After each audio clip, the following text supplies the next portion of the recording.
Hello friend, welcome to the channel Pharmacy Dictionary. In our last class we have discussed about the agonist. Now it's time to discuss about the antagonist. So as its name indicate, what is the meaning of antagonist? Just simply bifurcate this word and you will get two meaningful consecutive words, and this will anti plus agonist. Anti means just opposite of that. It is a prefix, and opposite to which effect? That is agonist. And we have studied what is the meaning of agonist. Agonists are those agents, those drugs which mimic the activity or pharmacological action of endogenous ligand molecule. So any drug, any agent which oppose the activity of drug, which oppose the activity of natural ligand molecule to prevent that particular part of pharmacological action is simply known as a antagonist. That means if you do not want to get that kind of action just because of complex formation with either ligand or receptor, or either signal or receptor, or drug or receptor, and just to prevent them you have to use antagonist so that that activity may be prevented. In case of antihypertensive drug, there are so many blockers, so many antagonists like beta receptor antagonist, like alpha antagonist, and so any other different types of category of the drug.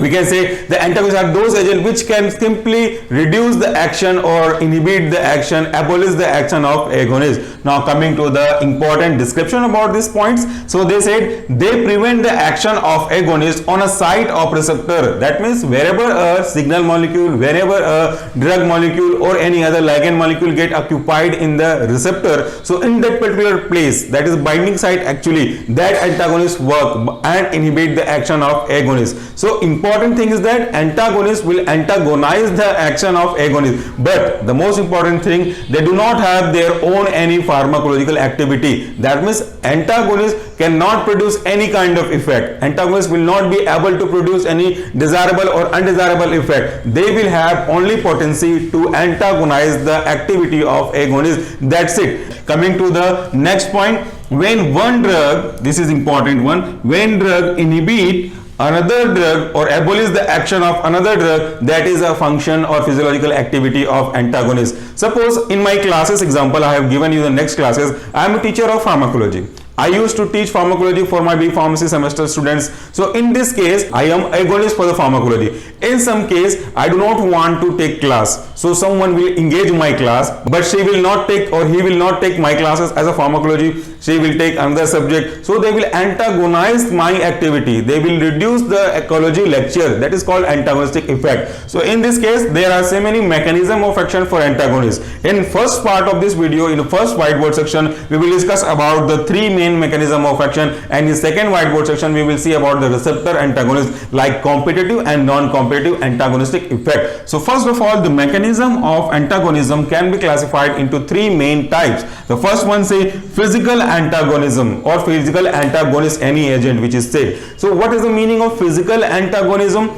Any process which antagonize the physical property of any drug, this process is called as physical antagonism, and that agent which is performing this kind of activity is simply considered as a physical antagonist. Let me clear you this concept with the help of simplest example. The based on physical property of any drug like charcoal. Have you seen about the activated charcoal? This activated charcoal is very good drug for the treatment of different kinds of poisoning, because it is having adsorbent activity, not absorbent, it is aid, that means surface phenomena. So it is having adsorbent property and it will adsorb alkaloid in alkaloid poisoning. So whenever any patient taking over amount of alkaloid or any other drug which is in the stomach, because he or she has taken that particular drug by oral route of drug administration, so in that case we will administer the activated charcoal with suitable volume of water or near the suitable vehicles. Then this activated charcoal will absorb the poison available inside the stomach, so that it will inhibit the absorption, further absorption I must say, so that this toxic effect cannot be achieved. Now it is time to see the video which will explain you regarding the mechanism of action of activated charcoal. So please have a look in this video.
In that short but informative video, I just tried to explain you the process of adsorption by activated charcoal. Here you have seen a color molecule that is representing the poison substance, and activated charcoal adsorb that poison, and that is called adsorption, which is antagonistic activity based on physical property of activated charcoal. So this is example of physical antagonism. Now coming to the next one, that is chemical antagonism. As same the other one except this process, that is it was physical and it is chemical. In chemical of any agent, there are basically two types of molecule.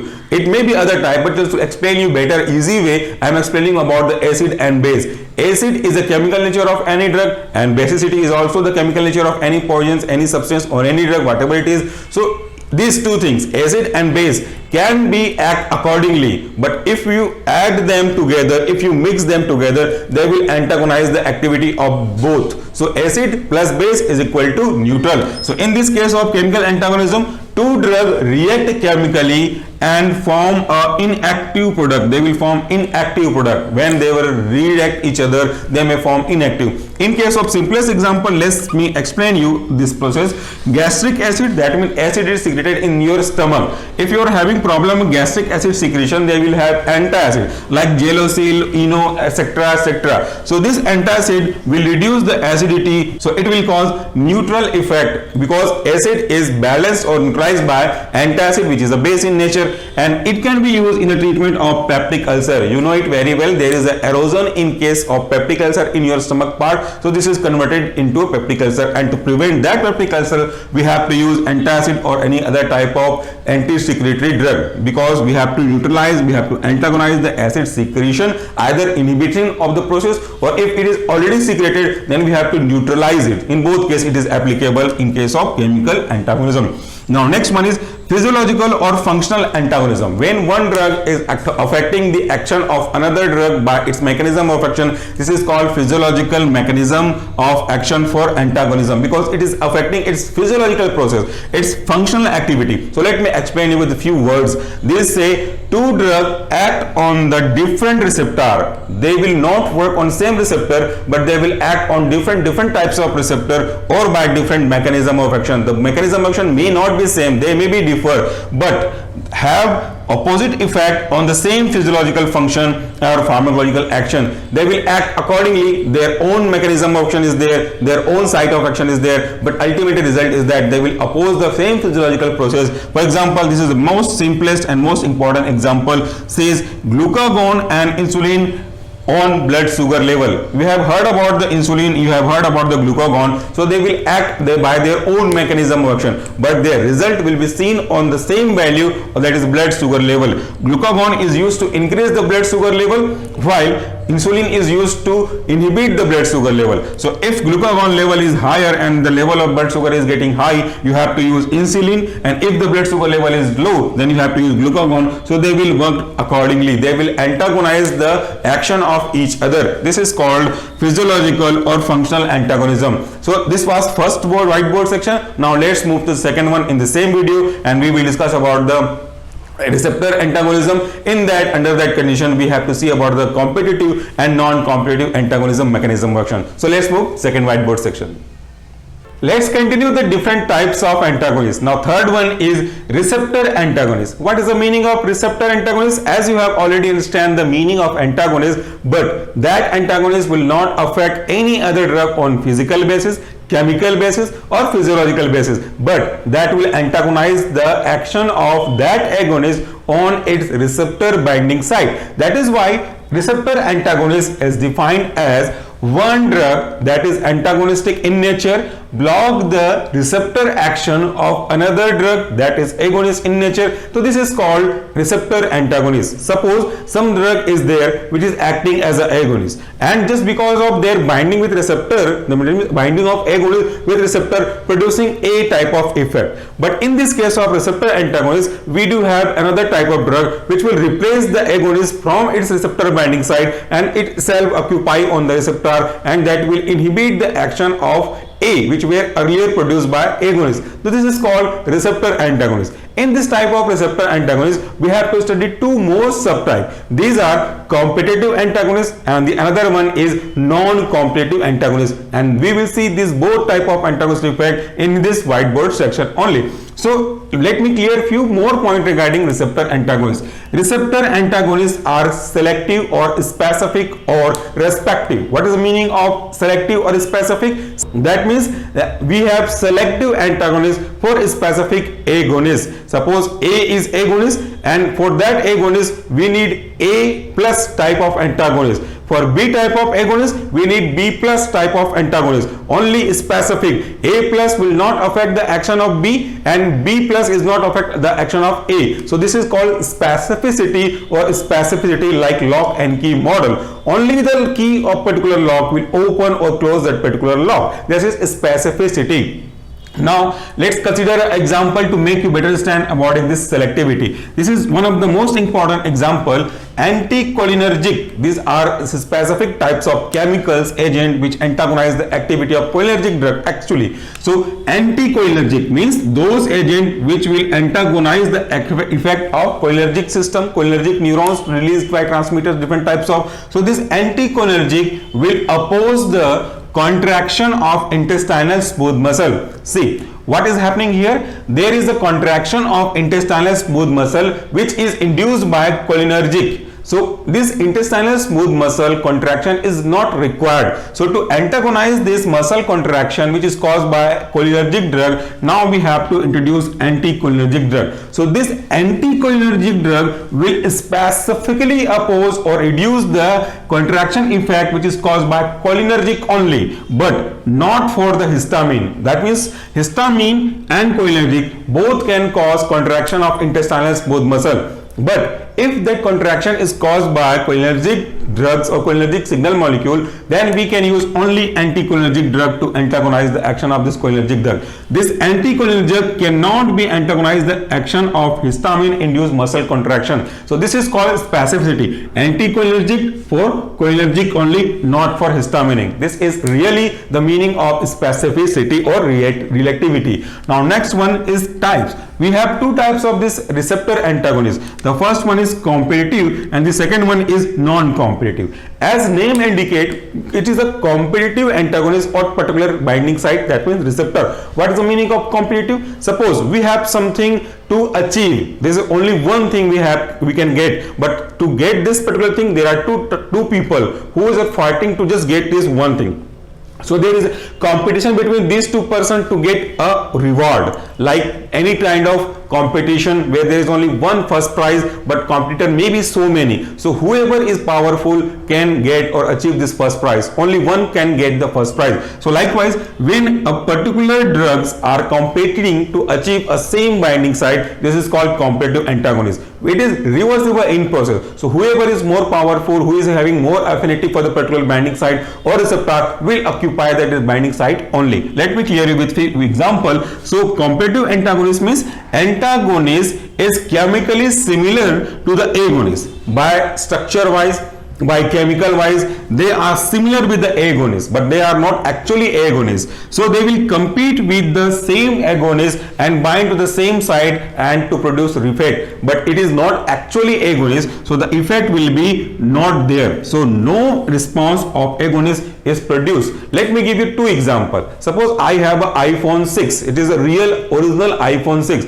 and some child is asking me to play with that mobile, but is it possible to give him? I will give him, but it is chances to break it down. So avoid these circumstances. What I will do, I will give him or I will give her a dummy of that particular mobile. So it may fulfill its demand, it will fulfill his satisfaction level, but it will not damage my economic background, because that will not damage my real mobile. So this is called replacement as competitive antagonist. Now let me explain you with another example. Suppose this is the binding site. This is the tray of ice cube. This is binding site, that means receptor. This is agonist. This agonist is going to part in the binding site. After getting bind to this particular site, it will produce some kind of biological response. So if I am not expecting this biological response, or I have to block that particular response which is produced by agonist, then I should give antagonist. Now see, this is the same, both structure are same, those are same size of ball, but the color are different. So these are chemically similar, these are very much similar, but actually it is not a green color ball. So this is antagonist. It will go there, compete with this agonist, and it will replace this. So now we cannot get the action of agonist which we used to get in earlier condition. So this is called competitive antagonist.